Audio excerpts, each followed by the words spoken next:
Alright, so what we're going to do today is we're going to talk about writing linear equations.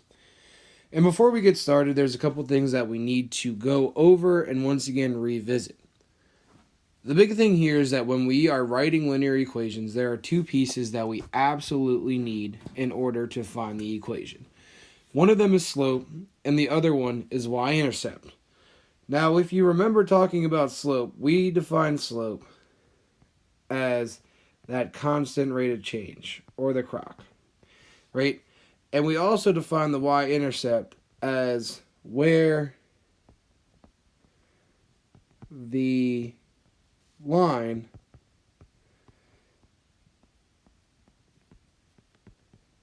passes the y-axis.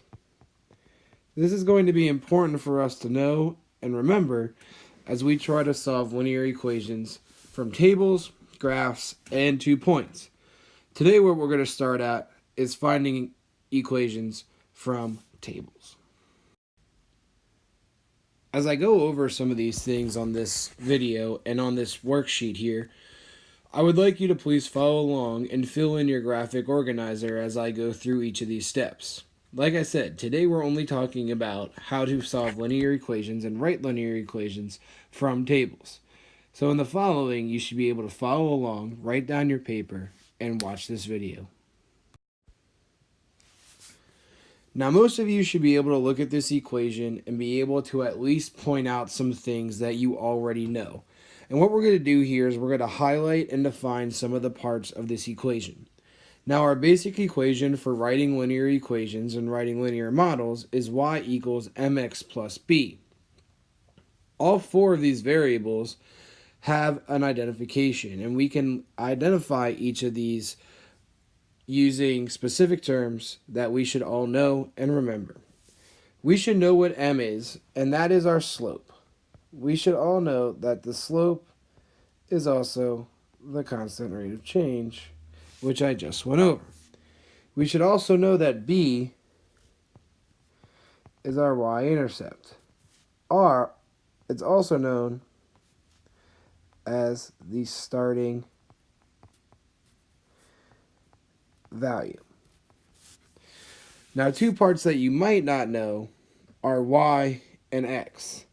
One of them is the independent variable, one of them is the dependent variable.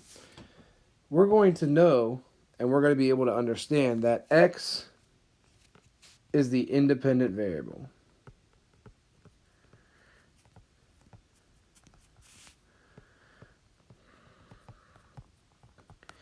And if x is the independent variable, then y is the dependent variable.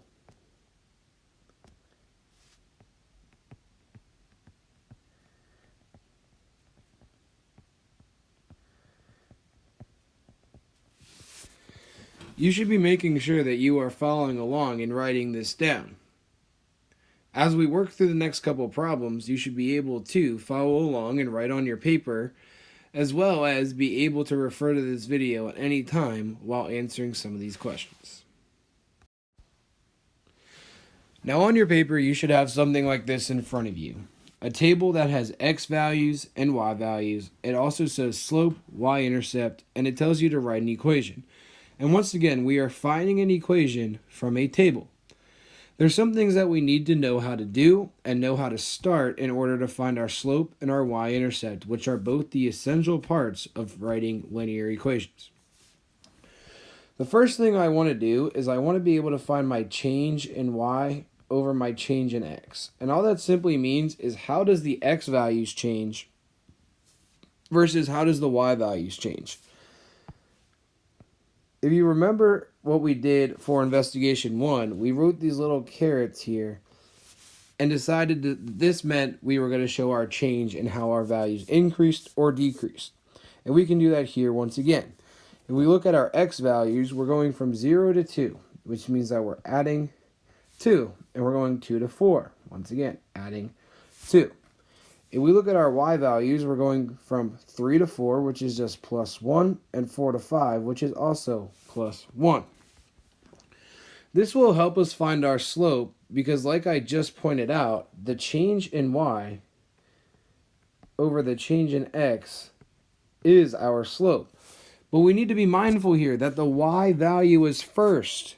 And we just said that the y value is changing by 1. And the x value is changing by 2. And our slope here is 1/2. Now, in order to find the y-intercept, this table is actually quite nice because our y-intercept with a table that has an x value of 0 is just that value.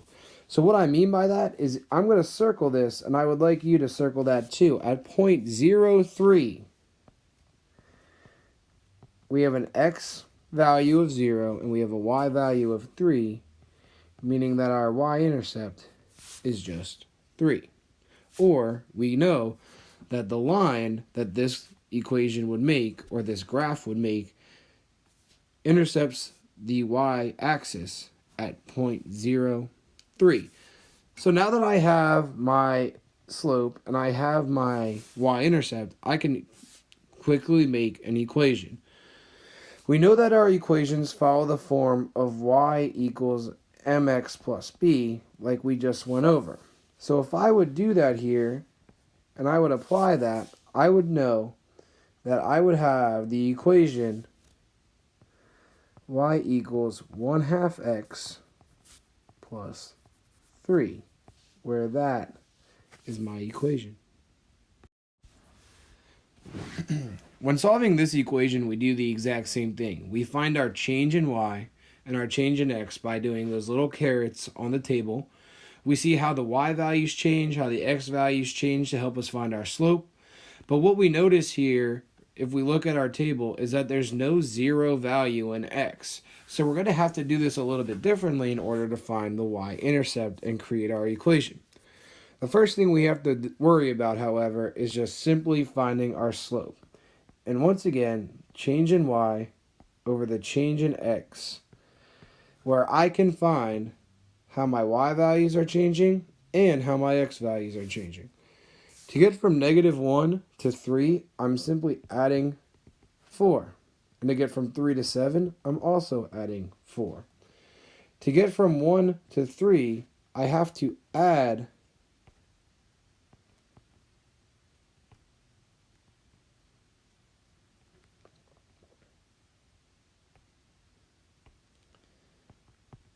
2.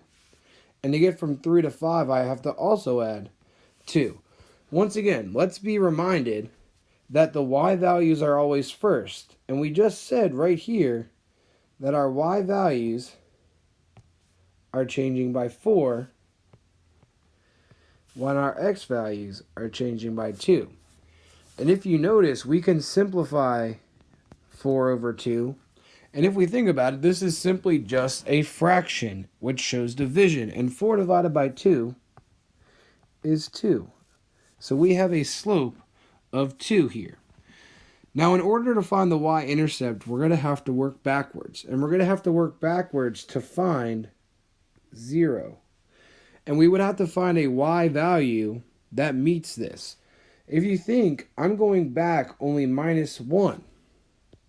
Well, we just said that our slope was 2, and we can use that to help us go back. If I'm only going back 1, that means that I have to go back here 2. And -1 minus 2 is -3.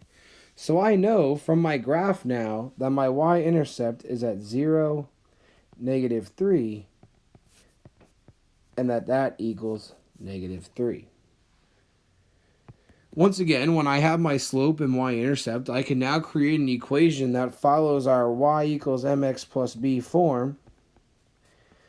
And that would simply just be here that y equals 2x minus 3, since our y-intercept is a negative number.